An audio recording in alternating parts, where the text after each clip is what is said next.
What happened before creation according to the Bible? Who existed before everything? According to the Bible, there are actually some passages that tell us a few very intriguing details. And here's a surprise. They're not from the Bible's creation stories in Genesis. So what are they and what do they say? Let's look at a few passages to find out. This channel is a safe place for you to explore God, whether you have faith or you're just curious. The first passage is in Proverbs 8, verse 22. The passage begins to hint at something kind of surprising. Let's see if you can catch it. The Lord brought me forth as the first of his works before his deeds of old. I was formed long ages ago at the very beginning when the world came to be. When there were no watery depths, I was given birth. When there were no springs overflowing with water. Before the mountains were settled in place, before the hills, I was given birth. Before he made the world or its fields or any of the dust of the earth. I was there when he set the heavens in place, when he marked out the horizon on the face of the deep. Did you notice anything odd? The passage describes someone watching God plan and create the universe, but it's not referring to Jesus here.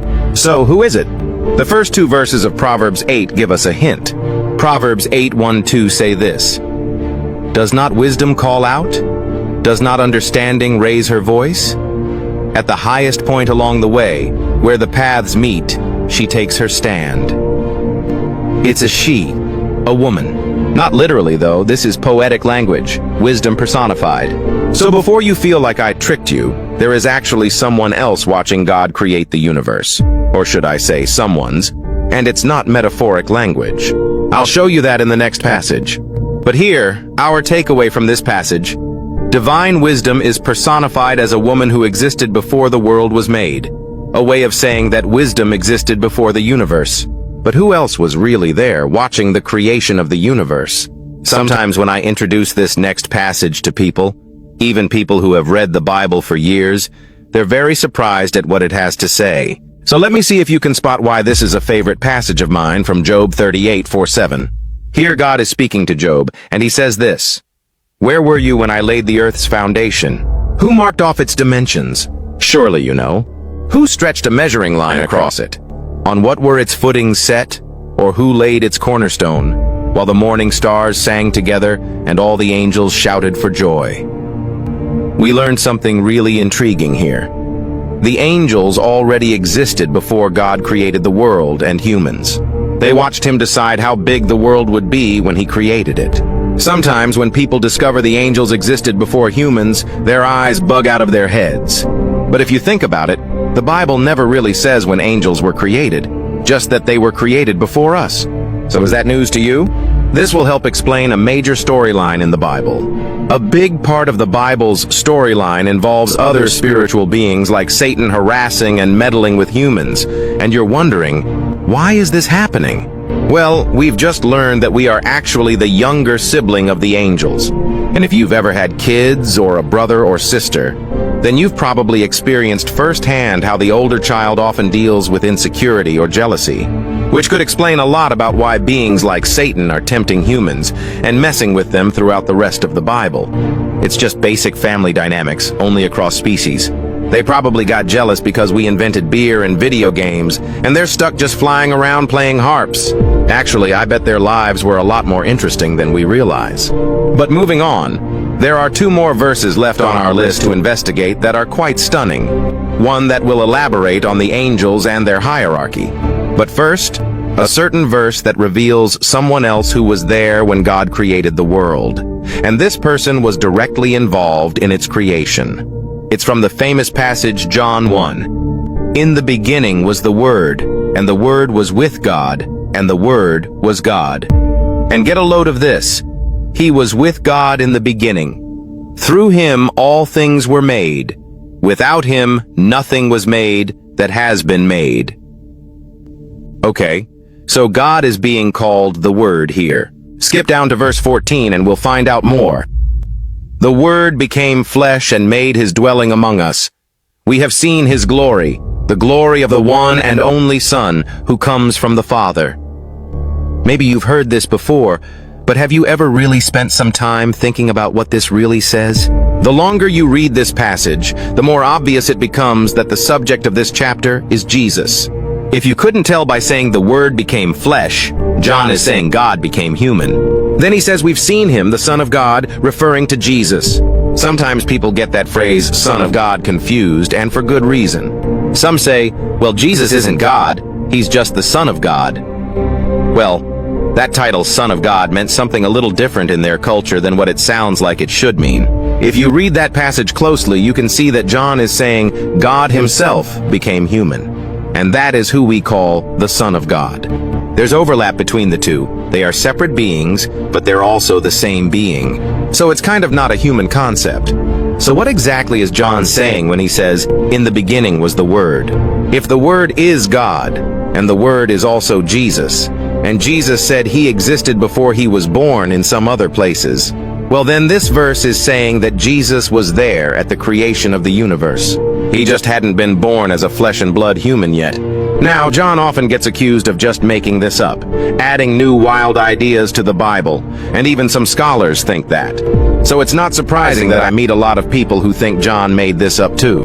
And some of the skepticism seems to stem from John being the last person to write books of the Bible, about 20 years after everybody else. And some people struggle to clearly find earlier verses in the Bible that describe Jesus as God, or Jesus present during the creation of the world. But there's something they don't know, though. John's ideas are not new. He's actually just rephrasing ideas from earlier places in the Bible, which leads to our final passage to investigate. While Jesus himself made several statements implying that he existed hundreds of years before he was born, there is actually at least one other writer who mentions Jesus' role in the creation of the universe. It's Paul in Colossians 1:15-16. This verse is hiding something spectacular involving the creation of angels and their role in our world. Prepare to have your mind blown. The Son is the image of the invisible God, the firstborn over all creation. For in him all things were created, things in heaven and on earth, visible and invisible, whether thrones or powers or rulers or authorities, all things have been created through him and for him. There's one takeaway here that's fairly obvious and another that is not. Here, Paul mentions Jesus' role in the creation of the universe, that the universe was created through Jesus. Elsewhere in Acts 17, Paul talks about the God who created the world and everything in it. But here we see that to Paul, that God who created everything is Jesus, just like what John said. Now we know that John didn't just make up this idea, but other biblical writers shared it too. But the hidden layer of this passage is what's most fascinating. It seems strange at first that Jesus created things in heaven and on earth, thrones or powers or rulers or authorities. In English, it reads like these powers and authorities are just human kings or rulers, but in English, the translation is somewhat obscured. So what happens when we look at the original Greek language? What do we find? So remember the verse said by Jesus, thrones or dominions were created. Well, there's nothing real strange about the Greek word for thrones. But the Greek word used for dominions has a secret. The Lunita Greek-English lexicon says, in general, the series of terms in Colossians 1:16 are understood as being cosmic powers, whether angelic or demonic, but it is possible that these terms should be understood in terms of human rulers. I would argue that that last part, based on the context, is actually incorrect. It may include human rulers, but some of these terms are exclusively supernatural. This verse itself actually stated that we're talking about heavenly rulers. But when I look at the other Greek terms in this verse, the word used for rulers, for example, in the same Greek to English lexicon, says this: titles for supernatural forces and powers, a supernatural power having some particular role in controlling the destiny and activities of human beings, powers, authority, lordship, ruler, wicked force. So this verse, that word rulers, means angels who influence humans for good or for bad. So Colossians 1:16 actually says Jesus created the angels. They were created by him, for him. Now, you don't actually need to look up all that Greek stuff to figure out that the rulers and authorities Jesus created here were angels. Paul actually repeats this phrase about rulers, powers, and authorities in Ephesians 6:12, but he clarifies a little more there. It says, "For we do not wrestle against flesh and blood, but against the rulers, against the authorities, against the cosmic powers over this present darkness, against the spiritual forces of evil in the heavenly places. That verse uses the same words for rulers and authorities, but this time it clarifies that they're not human. They're spiritual forces of evil in the heavenly places. In other words, they're in the spiritual realm, not here on earth. This verse suggests that some angels are on thrones over human dominions and territories. And Paul didn't just make that up.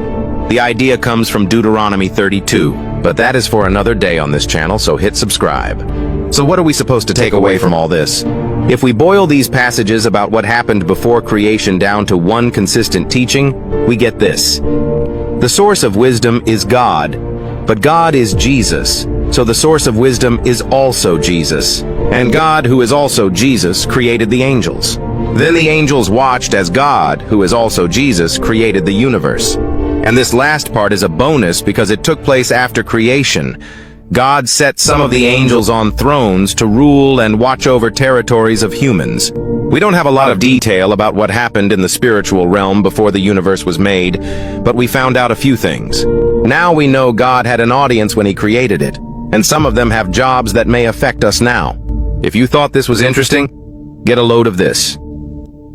According to multiple Old Testament passages, God may have appeared on the earth in the form of a man before he was ever born as the man Jesus, and quite a few familiar biblical characters actually met him in person when he took the form of a man.